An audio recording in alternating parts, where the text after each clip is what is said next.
Egli Tako deklaroi se nëse nuk shpallet finaliste në përballjen me Laert Vasilin do të largohet menjëherë nga spektakli. Diçka të tillë e shpreu edhe Gjesti, duke ngritur dyshime në rrjet për një përplasje mes tyre dhe produksionit. Dyshimet i ka shtuar më shumë Egli pas një reagimi të bërë në momentin kur i kërkohej të shkojë në dhomën e rrëfimit. Do rrim edhe 2 ditë, shprehet Egli.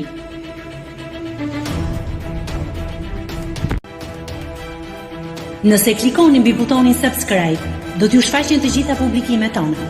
Ju ftoj t'i bëni subscribe kanalit, të pëlqeni videot dhe të lini komentin tuaj.